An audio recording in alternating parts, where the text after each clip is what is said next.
Praise the lord. యేసు నామస్మరణ అనే ఉదయకాల కార్యక్రమానికి మీ అందరికీ ఆహ్వానం. ఈ ఉదయకాలం ఎలా ఉన్నారు?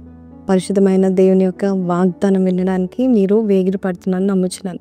లేచిన వెంటనే ఈ వైనస్ కార్యక్రమం వింటూ దేవుడు నాతో నిజంగానే మాట్లాడుతున్నాడని చెప్తూ చాలామంది ఆనందంతో స్వీకరిస్తున్నారండి.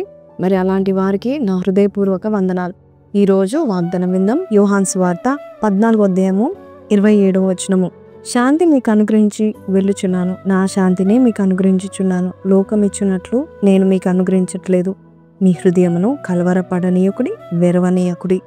చాలాసార్లు మనం కలవర పడిపోతూ ఉంటాం. ఏదైనా సిచ్యువేషన్ బాగాలేదనుకోండి, అప్సెట్ అయిపోతూ ఉంటాం.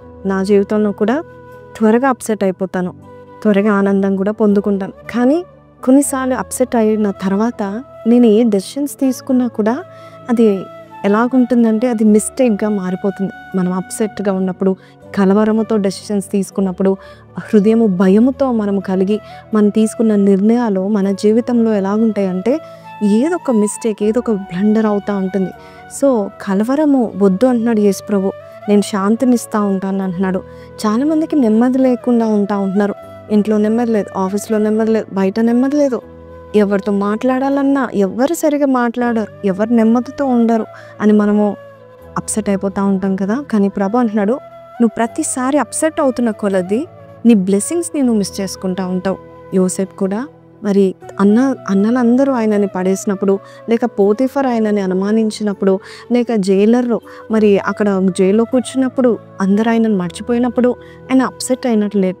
అందుని బట్టే ఆయన ఒక గొప్ప జీవితాన్ని పొందుకున్నాడు. కొన్నిసార్లు మన జీవితంలో మనము ఊరికూరికి అప్సెట్ అయిపోయి, ఊరికూరికి బాధపడుతూ, ఊరికూరికి కలవరపడుతూ, మనుషులు ఏమన్నారు, వీళ్ళేమన్నారు అదే ధ్యానం చేస్తూ ఉంటుండగా దేవుడు ఎలాగ నెమ్మదిని మనకిస్తాడండి. ప్రవ్వా, అయ్యో ఈ సిచ్యువేషన్ ఇలాగుంది, నన్ను దీంట్లోంచి బయట పంపించని నన్ను ప్రార్థన చేస్తే దేవుని యొక్క వాక్యం సెలవిస్తుంది, ఎవరిని మనసు దేవుని మీద ఆనుకున్నో వాని పూర్ణ శాంతి గలవాడిగా చేస్తాడు. నువ్వు శాంతంతో తీసుకున్న డెసిషన్స్ చాలా బలంగా ఉంటాయి. కాబట్టి ఈరోజు ఈ వాగ్దానం వింటున్న నీవు నెమ్మదితో ఉంటారని నమ్ముచున్నాను. ఈ వాగ్దానము మీ హృదయంలో స్వీకరించాను. పరిశుద్ధుడ మహోన్నతుడగు తండ్రి, నాయన కలవరపడద్దు, వెరియకు, నేనున్నాను, నేను శాంతినిస్తానని చెప్పిన దేవుడు, బిడ్డలు ఏ విషయంలో భయపడుతున్నారు, కలవరపడుతున్నారు, అయ్యా ఏ విషయంలో వారిని దుఃఖ సాగరంలో వెళ్తున్నారు, వారిని నువ్వు జ్ఞాపకం చేసుకొని వారికి నెమ్మది దయచేయండి నాయన, వారికి భయాన్ని కొట్టివేయండి నాయన. నీవే సహాయం చేస్తావు నమ్ముచున్నాను. ఎక్కడ ఏ సిచ్యువేషన్లో టెన్షన్ పడుతున్నారో ఆ టెన్షన్ అంతా కొట్టివేయడానికి ఈరోజు ఇచ్చిన మంచి వాగ్దానం బట్టి నీకే వందనాలు స్తుతులు చెల్లిస్తూ ఈరోజు వారికి బహు నెమ్మదిని దయచేయమని యేసు నామములో అడిగి వేడుకొంచున్నాం తండ్రి, ఆమేన్. సో ప్రైజ్ లార్డ్ అండి.